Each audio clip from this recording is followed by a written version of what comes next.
What does it mean as a parent to honor your child?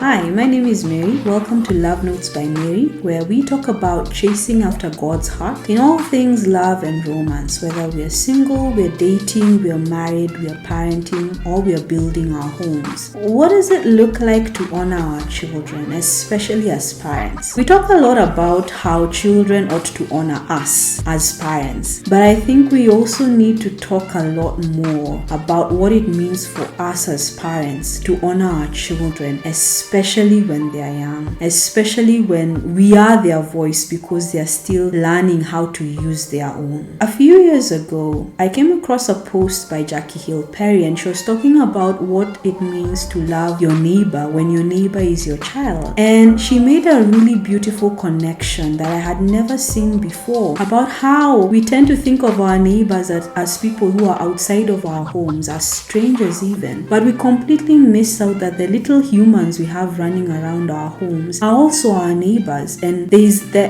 aspect of loving them as we love ourselves. And it got me thinking, what does it mean for me as a parent to love my children, to honor them in the context of them being my neighbor, where I'm not just looking at them from a place of familiarity as a parent, but I recognize the divinity that is locked up inside of them, and I'm able to carry the expression of Christ that is already in them, even in their infancy. I'll give you a very practical example, and I think if you're from an African family or perhaps a culture that's similar, you'll probably relate to this. There would be times growing up when you find that someone, perhaps a family member, perhaps a friend of your parent, will come and give money to your parent for you, and they'll say, buy this on their behalf or do something nice on their behalf. And then your parent goes and does whatever they do with the money, and it's never to be seen or heard from again. Now granted, they are not wasting the money. In most cases, they will go and do something meaningful with that money. It may even be directly connected to you. And there are all these jokes that fly around where when you ask your parent for that money, they ask you, have you eaten?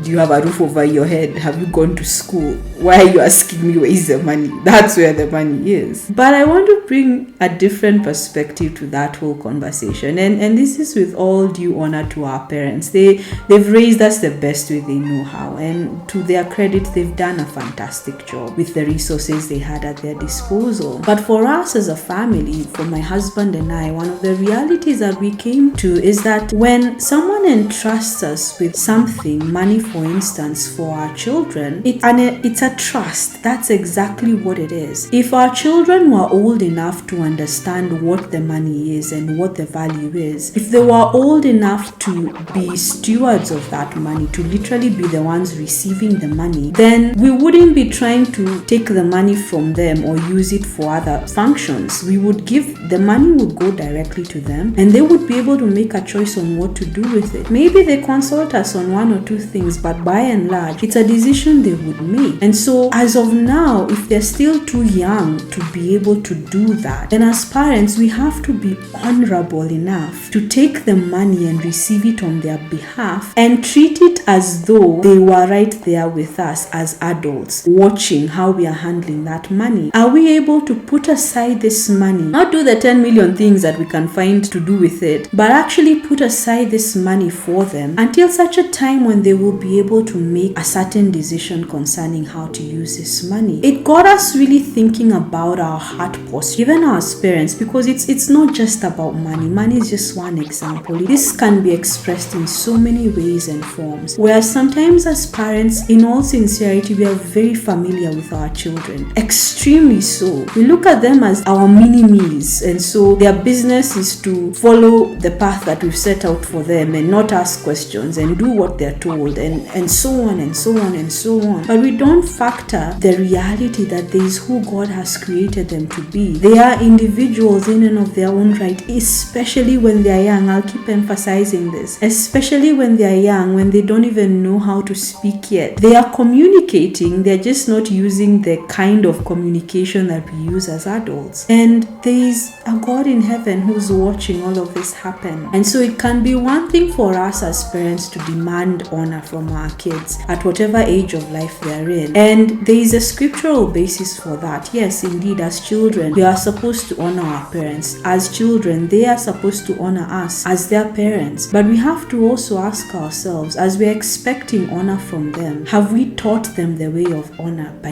honoring them? And you may think that just because a child is not old enough to even pronounce the word honor, that it doesn't matter. But you'll be surprised how much it does, especially in the realm of the spirit. There are things that are built into our relationships as human beings from a spiritual perspective before they even become manifest in the natural. There are seeds of honor you can plant in your child as a parent, even from when they are babies, that will start to bear fruit in their teenage years, in their adult years. There are times you hear of stories, or perhaps you go through such situations where you see a child rebelling against their parents, and their parents are up in arms and they have no idea what is happening, not realizing that there were seeds that were sown right at the infancy of this child that are only now starting to bear fruit. And so, yes, we do need honor from our children as parents, but all the more so, we have to be the ones who are leading by example, who are honoring our children, who are loving them as our little neighbors, who are recognizing that their small size in body is not an indicator of their small size in the spirit. That the fact that they don't necessarily have a voice to advocate in adult communication yet is all the more reason for us to be the ones who advocate on their behalf until such a time when their voice and they are able to grow old enough, mature enough to advocate for themselves. Where we look at God and we are able to stand before the Lord as parents and truly bear witness and say, yes, we have loved our little neighbors well, especially when they were vulnerable to every single decision that we were making for them because they didn't have the ability to make contrary decisions for themselves. Have we loved our children well?